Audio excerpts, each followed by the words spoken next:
Bonjour à tous, bonjour à toutes. Ça va? Pas trop fatigué? Si? Si vous êtes autiste, c'est malheureusement normal et je vais vous expliquer aujourd'hui pourquoi. C'est parti! Le problème de l'énergie, c'est exactement comme le problème de l'argent. Tout le monde a l'impression d'en manquer. Donc, quand vous dites en tant qu'autiste « je suis fatigué », eh ben, il y a de fortes chances qu'en face, on vous réponde « oh oui, moi aussi ». Mais qu'est-ce que c'est la fatigue autistique et pourquoi les personnes autistes sont souvent fatiguées? Eh bien, on va voir ça aujourd'hui avec tout d'abord le problème des fonctions exécutives. Beaucoup de personnes autistes ont des difficultés avec ce qu'on appelle les fonctions exécutives. Alors, qu'est-ce que c'est? Comme vous le voyez sur cette image, les fonctions exécutives regroupent l'activation, la mémoire de travail, la planification et l'organisation, l'inhibition de l'impulsivité, la flexibilité cognitive et la régulation des émotions. Alors, l'activation, c'est ce qui va nous permettre de commencer quelque chose. Quand on n'a pas de problème d'activation, je pense qu'on est à 1000 lieues de s'imaginer ce que ça peut être. Moi, par exemple, quand j'étais adolescente, je me rappelle toujours de mes profs qui me disaient « Mais qu'est-ce que tu attends, Johanna, pour sortir tes affaires ?» Eh ben, je ne sais pas ce que j'attendais, mais j'avais du mal, en fait, à me mettre en route. Et aujourd'hui, dans ma vie quotidienne, ça va être, par exemple, quand je sais que je dois faire une tâche à la maison, notamment une tâche ménagère, il faut que je me mette une certaine playlist. Tant que je n'ai pas mis cette playlist, j'ai l'impression de ramer, de tourner un peu en rond. Et c'est pour ça aussi que j'ai des routines, parce que sans ma routine, je suis capable de me retrouver au milieu de ma cuisine avec un regard vide en me demandant ce que je fais là. La planification de ces actions, c'est planifier ce qu'on va faire en fonction du contexte et comment on va y arriver. Chez les personnes neurotypiques, ces choses se font naturellement. Par exemple, pour les personnes qui cuisinent, elles vont généralement réussir à suivre une recette parce qu'elles vont sortir les ingrédients et préparer la recette. Bon, moi, par exemple, ça se passe absolument pas comme ça. Moi, dans mes recettes, je suis obligée de noter déjà, tout ce qu'il faut que je sors. Ce qui me permet de cuisiner quelque chose en ayant bien tous les ingrédients et non pas lorsqu'il en manque un à la fin et que je dois retourner au magasin. Pour nous, la moindre action doit être décomposée. Par exemple, moi, quand je vais quelque part, non seulement il faut que je sache où je vais, c'est-à-dire que je le visualise, mais aussi que je sache à l'avance à quelle heure je vais partir, ce que je vais devoir emmener et éventuellement, s'il y a une salle d'attente, ce que je vais faire pour m'occuper pendant ce temps-là. C'est-à-dire que tout ce qui se fait un peu naturellement, spontanément pour les personnes neurotypiques, pour nous, aura besoin d'être décomposé. Et ça, c'est fatigant. Alors mon organisation de la semaine aussi, j'en ai déjà parlé, ça me prend quand même un peu de temps parce que j'ai besoin que tout soit visuellement annoncé sur un tableau et comme ça le matin je peux voir exactement ce que je dois faire. L'inhibition de l'impulsivité. Alors ça c'est tout simplement le réfléchir avant d'agir. Le problème c'est que chez certaines personnes autistes, il y a des réactions spontanées qui vont surgir de nous sans qu'on l'ait vraiment voulu. C'est-à-dire ça sort vraiment, ça pop, pour prendre un terme anglais. Je vais vous donner deux exemples, un qui est un peu marrant et l'autre pas du tout. J'étais en entretien donc avec un parent dans le cadre de mon travail, donc c'était moi qui faisais l'entretien avec ma collègue, et le parent nous dit quelque chose sur un des autres professionnels qui suivait son enfant, et moi j'ai tellement été choquée que je me suis écriée, apparemment un peu fort, « Quoi? Ils ont fait ça ?» Et en fait, je me vois pas, mais ma réaction a été tellement forte que ma collègue a été obligée de reprendre avec ces mots, parce que vraiment, j'avais été hyper spontanée et j'avais pas réussi à inhiber cette impulsivité de cet étonnement que j'avais besoin de verbaliser. Deuxième anecdote, et là elle est vraiment pas drôle. Un jour je devais prendre un train. J'avais un rendez-vous quelque part et il fallait absolument que j'y sois. Enfin absolument. Pour moi, dans ma tête. Et j'étais un peu en retard. Et quand je suis arrivée en fait sur le quai, j'ai vu le train arriver de loin. Et là, j'ai bugué, j'ai paniqué et j'ai traversé la voie. Alors, je m'en suis énormément voulu parce qu'il y a des personnes après qui m'ont dit « mais vous êtes folle ?» Ce à quoi j'ai répondu « je ne me suis pas rendu compte ». Mais sur le moment, en fait, dans ma tête, il n'y a rien eu d'autre que « il faut que je prenne ce train ». Donc, on a tendance parfois, dans le feu de l'action, à avoir des réactions qui vont être inappropriées. Et ça, c'est un peu embêtant quand même. Et ça, c'est fatigant. La flexibilité cognitive. Alors attention, qui n'a rien à voir avec l'intelligence, mais tout simplement le fait de savoir s'adapter aux imprévus. Par exemple, quelqu'un devait venir vous chercher pour vous emmener quelque part, cette personne ne peut plus. Il va falloir que vous trouviez une autre solution. Et bien, pour les personnes autistes, ça peut les faire vraiment paniquer. Pourquoi? Eh bien, comme vous le voyez sur cette image, lors de routines, dans ce qui est connu, l'autiste est comme un poisson dans l'eau. C'est-à-dire, l'autiste a son cadre de référence et tout va bien. Mais lors d'un imprévu, le manque des capacités d'abstraction va faire que nous n'arrivons pas à trouver le nouveau protocole, la nouvelle fiche en fait, de cette nouvelle situation. Donc, nous n'arrivons pas à réagir. Personnellement, moi j'ai fait face aux imprévus, que ce soit au travail ou personnellement, mais ça me demande une énergie et une angoisse, mais vous ne pouvez pas savoir quoi, c'est immense. La régulation des émotions. Alors comme son nom l'indique, c'est tout simplement ressentir des émotions sans se mettre dans des états catastrophiques. On est triste, mais on n'est pas effondré. On est énervé, mais on ne pète pas les plombs. On est momentanément submergé, mais on gère. Bon bah moi j'ai du mal à faire ça. Ajoutez à ça que la gestion des émotions, ça suggère que la personne sait quelle émotion elle ressent. Or, beaucoup de personnes autistes sont aussi alexithymiques, c'est-à-dire qu'elles ont du mal à nommer l'émotion qu'elles ressentent. Moi, pendant très longtemps, je ne savais pas que j'étais alexithymique parce que j'avais l'impression, c'est vrai, j'avais l'impression en fait que j'étais tout le temps zen. Je voyais bien que parfois les autres me disaient non, non, Johanna, là, t'es pas du tout zen. Mais moi, dans ma tête, j'avais l'impression que ça allait. Ça donne ça, par exemple. Moi, recevant une facture d'électricité un peu salée. Ma réaction, telle que je la vois, dans ma tête. Alors, voyons voir. Ah, quand même. Quand même. Bon. Bon, on va trouver une solution, de toute façon. On va trouver une solution. Ma réaction, en vrai.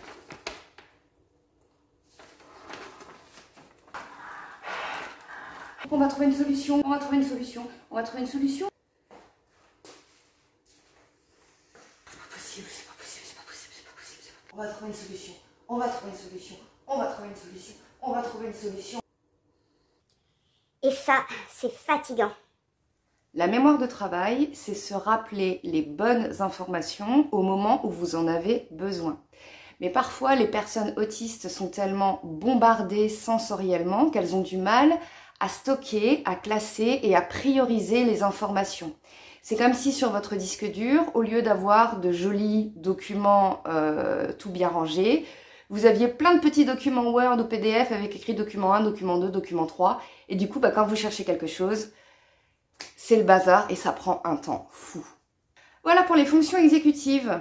Mais ce ne sont pas les seules choses qui nous fatiguent. Non, non, non, non, non, non, non. Non, puisqu'on a notre passion, ironie. La sphère sociale. Comme on le voit sur cette image, pour avoir une interaction sociale, il faut comprendre le contexte, s'ajuster au niveau corporel, répondre de manière adaptée, et encore quand on comprend ce qu'on vient de nous dire, parce que parfois il y a des sous-entendus.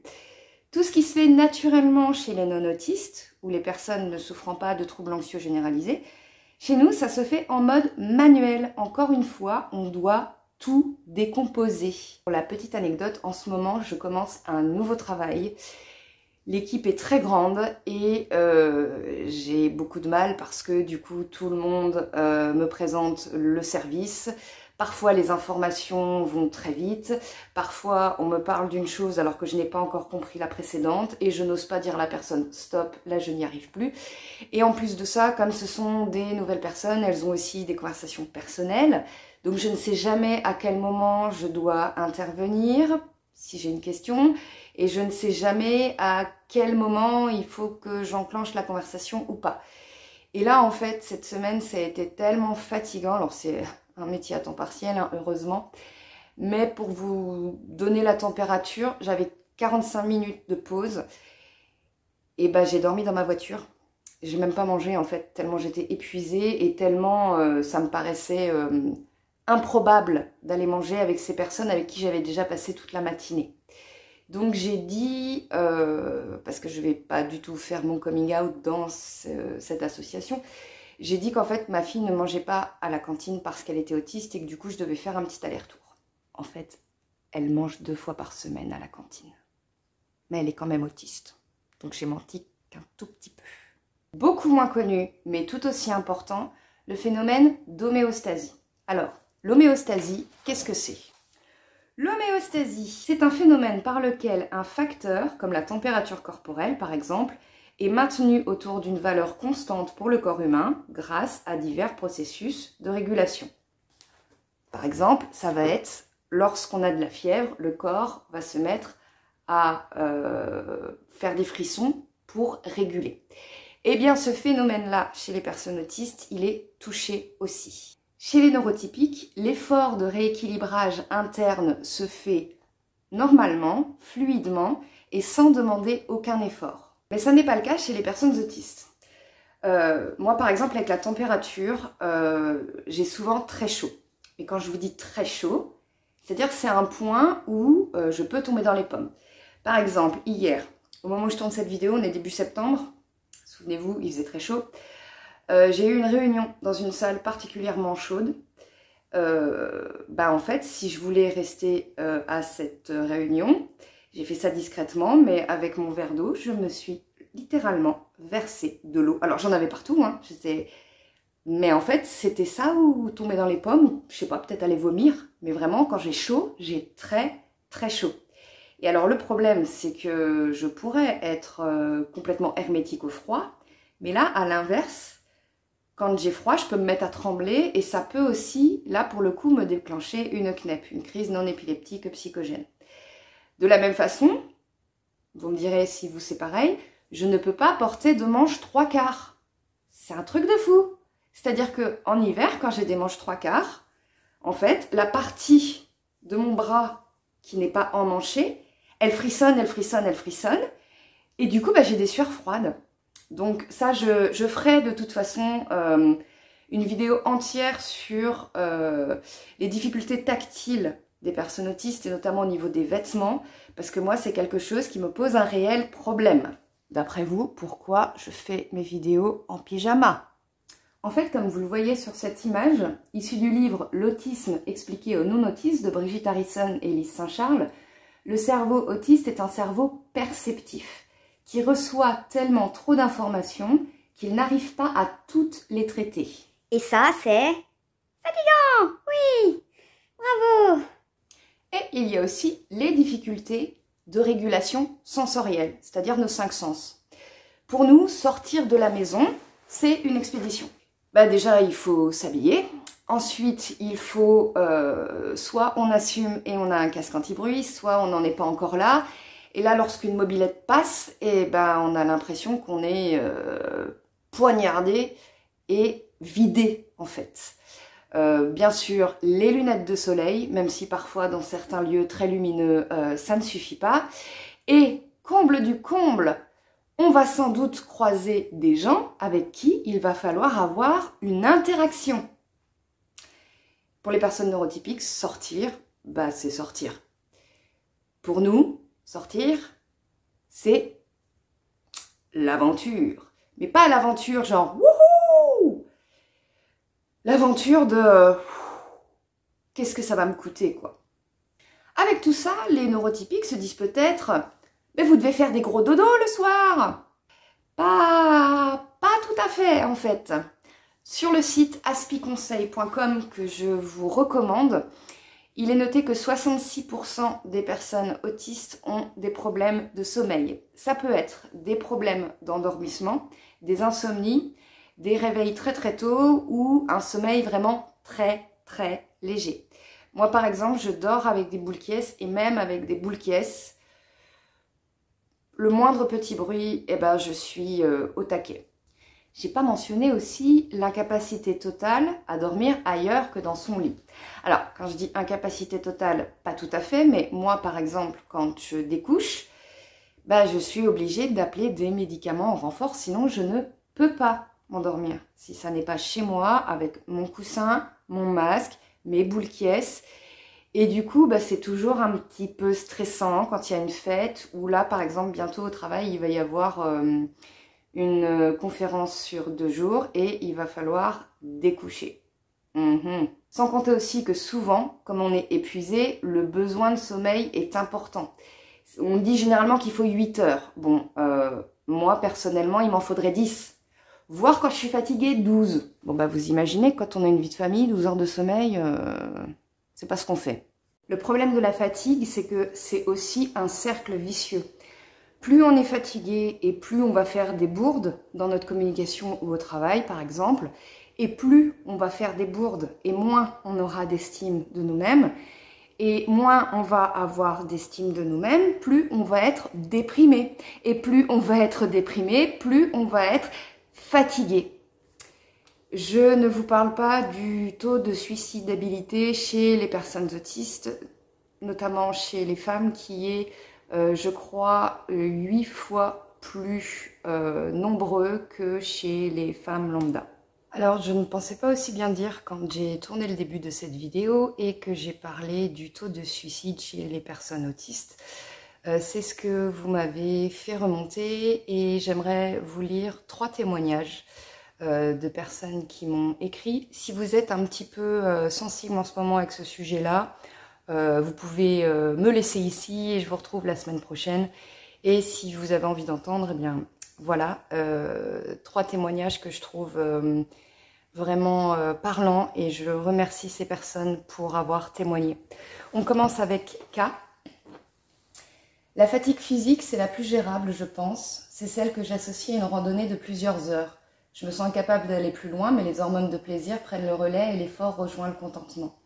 Mais chez moi, c'est la fatigue mentale qui est la plus difficile à supporter. Pendant des années, je n'ai pas su identifier puis pas su écouter les signaux simples. La fatigue devient épuisement, alors mon corps prend le relais. C'est ce qui m'a conduit à plusieurs burn-out. Ils ne se sont jamais manifestés de la même manière. Je n'ai rien vu arriver. La fatigue psychique seule se manifeste par une forme de trop-plein qui me rend incapable de filtrer ce qui se passe autour de moi. Cela peut ressembler à une forme d'ivresse. À ce moment, je sens la saturation, le fameux « je n'ai plus de petite cuillère ». C'est généralement la fatigue de fin de journée ou de week-end trop chargé. Je soupire et je réponds par « car j'ai le cerveau qui ne capte plus. Je suis plus susceptible. J'ai le choix entre le mutisme, la crise de larmes ou dormir pendant 48 heures ou plus. Mon mari et mes enfants repèrent facilement avant le point de bascule et me disent « tu as l'air fatigué ». Avant, ça me faisait râler car je voyais la liste de ce que j'avais encore à faire. Maintenant, je m'arrête et je vais me poser. Je mets entre plusieurs heures et plusieurs jours à retrouver un fonctionnement correct. Mais si ça va trop loin, je pousse la limite, alors le corps sert de traducteur. Migraine, poussée d'arthrose, douleurs vives mais diffuses dans tout le haut du corps, acouphènes, vertiges y compris allongés, troubles cognitifs et mémoriels, voire digestifs. Et s'engagent alors les épisodes dépressifs mineurs, majeurs ou sévères. Bref, en résumé, fatigue physique rarement, fatigue psychique de faible intensité plus fréquente, épuisement psychique et physique régulier. Merci K, je crois que tu résumes très très bien ce qui nous arrive lorsque la fatigue arrive à un point où c'est le corps qui prend le relais. Et c'est ce que nous exprime également A, quand elle dit « donc souhaiter la mort pour enfin pouvoir se reposer, cette extrémité-là. Cette fatigue-là n'est pas celle merveilleusement décrite par R l'amoureux. Elle est douloureuse et rend exsangue. » Ça peut arriver et il ne faut plus que ce soit un tabou.